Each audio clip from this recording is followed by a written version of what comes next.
Assalamualaikum warahmatullahi wabarakatuh. Perkenalkan, saya Alia Miranti dari D4 Sistem Informasi Geografis. Di sini saya akan mendemonstrasikan praktikum pemrograman geospasial perangkat bergerak, acara yang ke-9 yaitu Map Activity. Sebelumnya, saya akan menjelaskan sedikit terkait Map Activity yang digunakan, yaitu MapLibre. MapLibre ini merupakan suatu pustaka pemetaan open source yang dirancang untuk pengembangan aplikasi peta yang interaktif dan kaya akan fitur. Kemudian MapLibre ini berasal dari fork Mapbox GLJS sehingga memungkinkan pemanfaatan data vektor dan raster untuk menciptakan visualisasi geospasial yang dinamis dan responsif. MapLibre ini dapat menampilkan peta yang dapat diubah zoom-nya, yaitu bisa zoom in maupun zoom out, kemudian ada pen-nya, serta menambahkan marker dan elemen interaktif yang lainnya. MapLibre memudahkan integrasi dengan fungsionalitasnya, yaitu ada geolocation, sehingga aplikasinya dapat melacak dan menampilkan lokasi pengguna secara real-time. Nah, pada kali ini akan membuat aplikasi activity map seperti ini. Ada zoom in, zoom out-nya, kemudian ada geolocation-nya.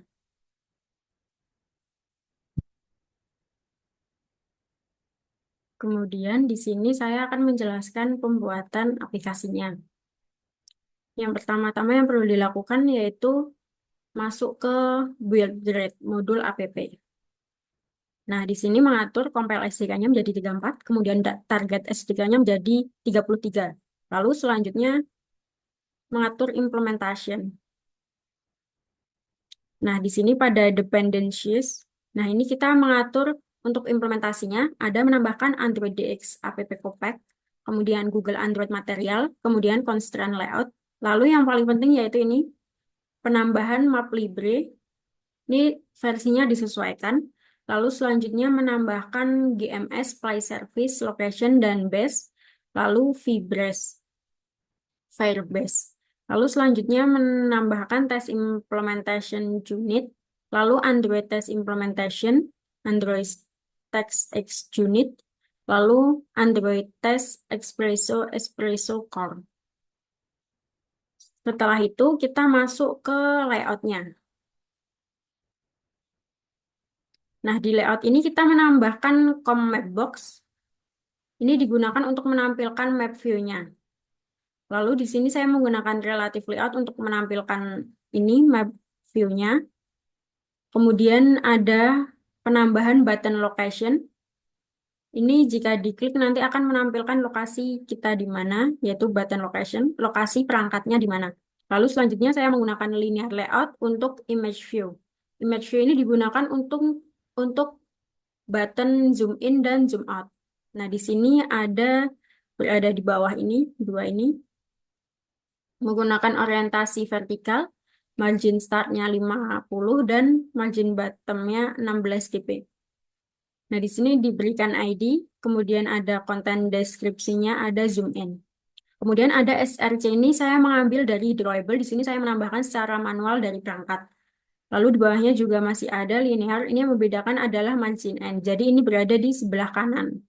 Ini ada zoom out. Ini sama menggunakan foto SRC dari drawable yang saya tambahkan dari perangkat.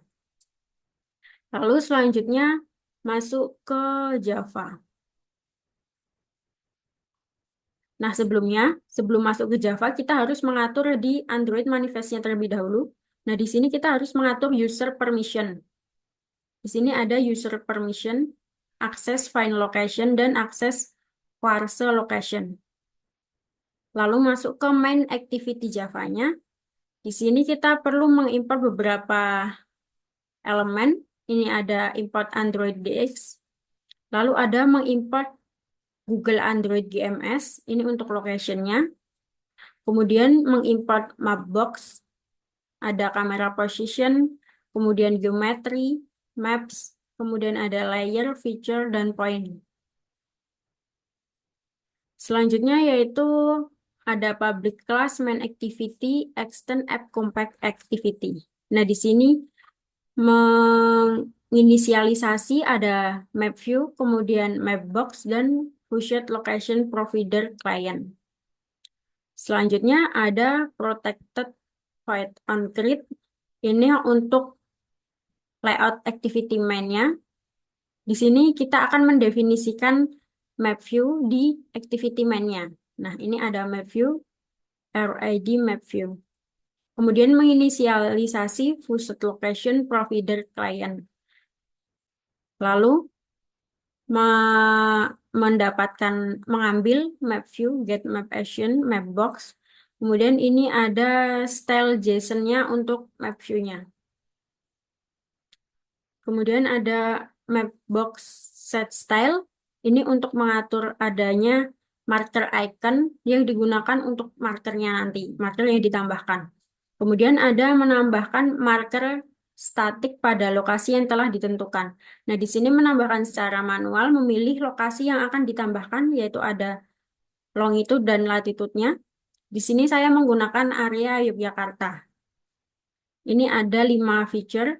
Kemudian ada feature collection. Kemudian ada ini mengumpulkan pada feature location, yaitu ada feature 1, feature 2, feature 3, feature 4, dan feature 5. Lalu ada GeoJSON search. Nah, ini ada marker source-nya. Kemudian ini mengatur simbol layer-nya, yaitu mengatur markernya tadi diberi simbol. Di sini saya memberi simbol di marker icon ID, yaitu ini, ada marker icon.png ini.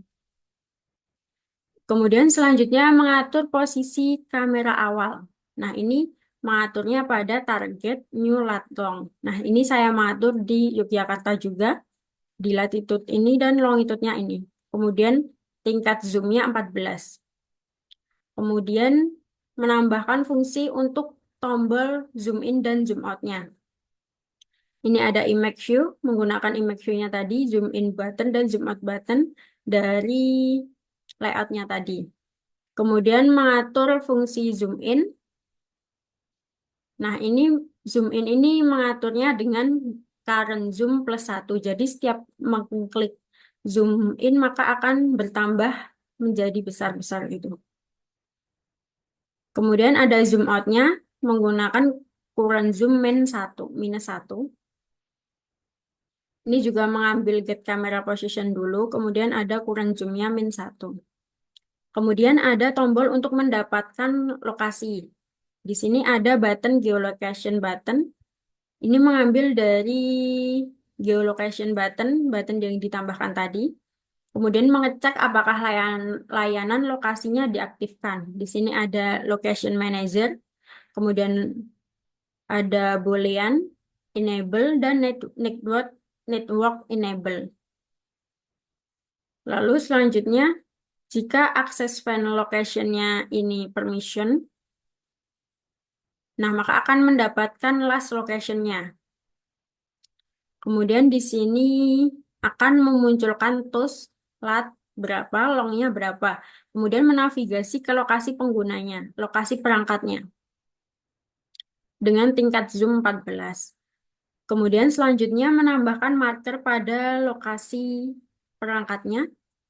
Di sini menambahkan marker sama, yaitu menggunakan marker ikonnya, menggunakan style.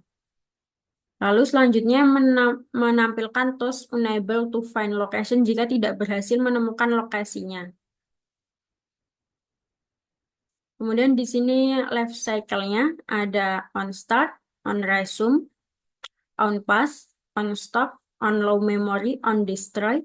Kemudian ada on save instance step. Lalu yang terakhir ada on request permission result. Ini untuk mengatur permission lokasinya. Di sini ada toast make permission denied jika tidak berhasil. Kemudian di sini saya akan mencoba untuk merun aplikasinya menggunakan ini, run app.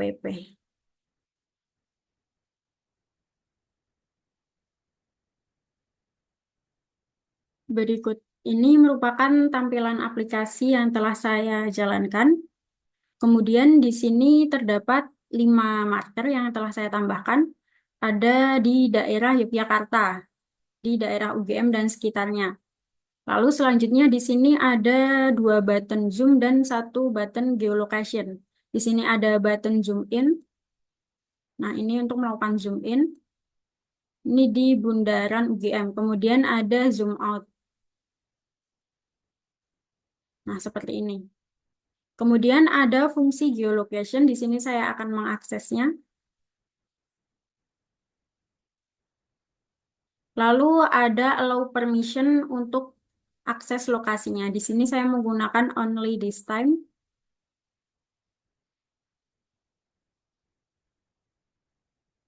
Dan akan menampilkan lokasi dengan tools ini.